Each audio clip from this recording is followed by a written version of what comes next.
नमस्कार, तुमचं आजच्या या महाशिवरात्री स्पेशल व्लॉगमध्ये तुमचं स्वागत आहे। तर आज आमची पूजा सगळ्यात पहिले तुळशीची झाली, तसं तर रोजचीच आहे।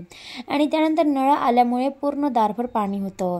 तर सगळ्यात पहिले आमच्याकडे नियमच असा आहे की अंघोळ केल्याशिवाय कुणीही किचनमध्ये जाऊ नये किंवा कुठेही वावरू नये।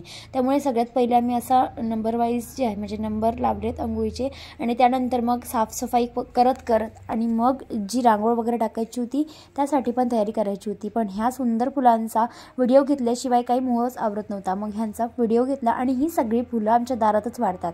आणि त्यानंतर मग जरा अंगण वाळल्यानंतर थोडा म्हणजे रांगोळी वगैरे टाकून घेतली। आज महाशिवरात्री असल्याने चांगलीच रांगोळी टाकण्यासाठी मम्मीने सांगितलं होतं, आणि तसंही सण म्हटलं की छान रांगोळ्या तर आल्याच। मग शेवटी एवढ्या घाईने का होईना पण सकाळी आम्ही रांगोळी टाकलीच। आणि तुम्ही बघू शकता की ही रांगोळी जी आहे ती मी टाकली होती, आणि त्यानंतर साक्षी अंघोळीला गेलेली असतानाच माझी रांगोळी पूर्ण झाली। त्यानंतर मग घरातली काही कामं आवरायची होती, आणि मग व्हिडिओ घेतल्यानंतर मग कामं आवरत या सूर्याकडे बघितलं तर अगदी शांत आणि मनमोहक वाटत होतं। आज महाशिवरात्र असल्याने पूजाही जरा वेगळ्या पद्धतीने झाली। त्याचा जर व्हिडिओ तुम्हाला पाहायचा असेल तर आय बटनवर तुम्ही क्लिक करू शकता, तुम्हाला तिथे तो व्हिडिओ जो आहे तो दिसून येईल। तर अशा प्रकारे आमची पूजा ही साक्षीने आज आवरली होती। त्यानंतर आम्ही आई तुळजाभवानीच्या मंदिरामध्ये आमच्या शंकरजीची पूजा करायला गेलो होतो। तसं रोज पाणी घालायला ती जातेच, पण आज जरा स्पेशल म्हणून मी पण गेले। आणि या सगळ्यामध्ये मग तिने सगळ्यात पहिले पाणी वगैरे देवाला वाहिलं, आणि त्यानंतर मग चंदन, अगरबत्ती, फुले असं सगळं साहित्य जे असतं ते पूजेचं आम्ही सोबत घेऊनच गेलो होतो। त्यानुसार ते सगळं काही वाहिलं, आणि मग एक करून पूजा करायची होती। त्यामुळे मम्मीने सांगितलं होतं की सगळी पूजा झाल्याशिवाय यायचं नाही। आणि आमच्याकडे असंही ठरलं होतं की उपवास तर सगळ्यांचाच असतो, पण जोपर्यंत आपण पूर्ण देवाची पूजा करत नाही तोपर्यंत आम्ही काहीही खाणार नव्हतो, आम्ही असंच ठरवलेलं होतं। मग त्यानंतर तिची पूजा झाल्यानंतर मग मी माझी पूजा केली, आणि आज महाशिवरात्र असल्याने मंदिरामध्ये थोडी गर्दी होतीच।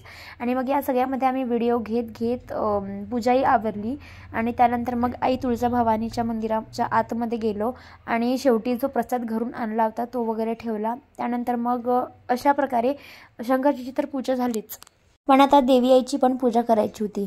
मग शेवटी आम्ही देवी आईच्या मंदिरात गेलो, आणि मग पाया वगैरे पडून छान व्हिडिओ पण घेतला। आणि तुम्हाला देवी आई कशी वाटली ते आम्हाला नक्की कमेंटमध्ये कळवा। आणि त्यानंतर आम्ही गेलो राधाकृष्णाच्या मंदिरामध्ये, तिथेही बाहेर पिंड असतेच, म्हणजे जागोजागी असतेच आजकाल, आणि त्यामुळे मग आम्ही तिथेही पूजा केली। आणि शेवटी मग गोपाळकृष्णाच्या मंदिरामध्ये गेलो। तर तुम्हाला आमचा कृष्ण कसा वाटला आणि हा कृष्ण कसा वाटला ते नक्की आम्हाला कमेंटला कळवा, आणि तुमच्याकडे पण असंच गोपाळकृष्णाचं मंदिर आहे का तेही आम्हाला कळवा। त्यानंतर मग आम्ही या सगळ्यामध्ये एक म्हणजे मी माझ्या डोक्यामध्ये विचार आला की आज साक्षी आणि कृष्ण थोडे मॅचिंगच होते। मग बाहेरच्या पण आवाराचा थोडा व्हिडिओ घेतला, आणि खरंच हे खूपच सुंदर मंदिर आहे।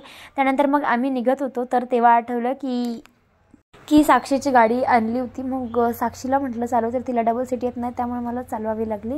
आणि मग दुसरी गोष्ट म्हणजे घरी आल्याबरोबर पाहिलं तर आईने छान फराळाचं केलं होतं। आणि आता जेव्हा आपण थकून जातो ना तेव्हा जास्तीत जास्त भूक लागते, म्हणजे साक्षीला तिचा चेहरा तुम्ही पाहू शकता की किती छान दिसत आहे। आणि मी इकडे व्हिडिओ घेत असताना मॅडमने पटकन वाढवून घेतलं आणि लगेच खायला पण बसल्या। एवढं पण भांडण होतं की आपण चम्मचने पण खात नाही असो। त्यानंतर मग मी माझ्यासाठी वाढून घेतलं, थोडंसं फराळाचं घेतलं, त्यामुळे आम्ही रत्नाळाचा शिरा पण घेतला। आईने सगळं काही गरमच केलेलं होतं।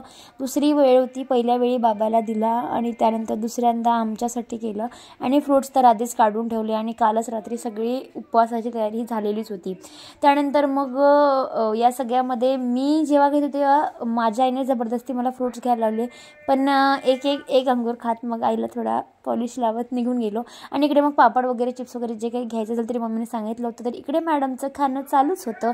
आणि मग मी माझं खायचं घेतलं आणि विचार केला की खरंच माझ्याकडून एवढं संपेल का। आणि मग आईची बारी आली तेव्हा आईने केला होता भगर, आणि त्यानंतर आमटी। आणि इकडे मग सायंकाळच्या वेळी म्हणजे आत्ताच जे आहे ते आम्ही चिवडा, जिलेबी आणि म्हणजे फराळाचंच घ्यायला गेलो होतो।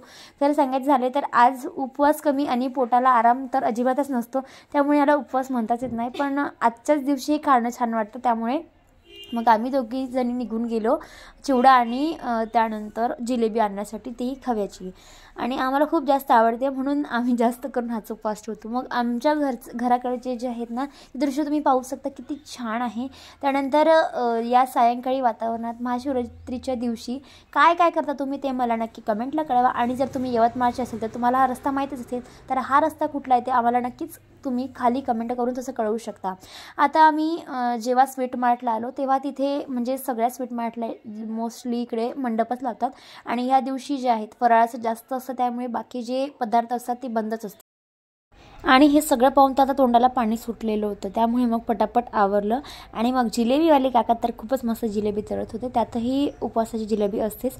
आणि मग या अशा प्रकारे घरी आणल्यानंतर सगळ्यात पहिले कृष्णासमोर ठेवून आम्ही मग आमच्यासाठी घेतो. आणि मग त्यानंतर मग मम्मीने पटापट जिलेबी ओपन केली आणि मग चिवडा वगैरे साक्षीने तसं फोडलाच. आणि या सगळ्यामध्ये पटापट डिश घेत आम्ही दोघींनी छान आता खाऊन घ्यायचं असं ठरवलं. आणि शेवटी थोडं थोडं असं काढत दोघी जणींनी खाल्लं. आणि मग तुम्हाला हा व्लॉग कसा वाटला ते पहिले आम्हाला नक्की कमेंटला कळवा. आणि तुम्ही नवीन असाल तर चॅनलला नक्कीच सबस्क्राईब करा, जेणेकरून तुमच्यापर्यंत अशाच नवनवीन जे आमचे व्लॉग्स असतात किंवा नवनवीन व्हिडिओज असतात ते तुमच्यापर्यंत पोहोचेल. आणि पूजेचा व्हिडिओ जो आहे तो नक्की बघा. आणि तुम्हाला हा व्लॉग कसा वाटला तेही आम्हाला नक्की कमेंटमध्ये कळवाच.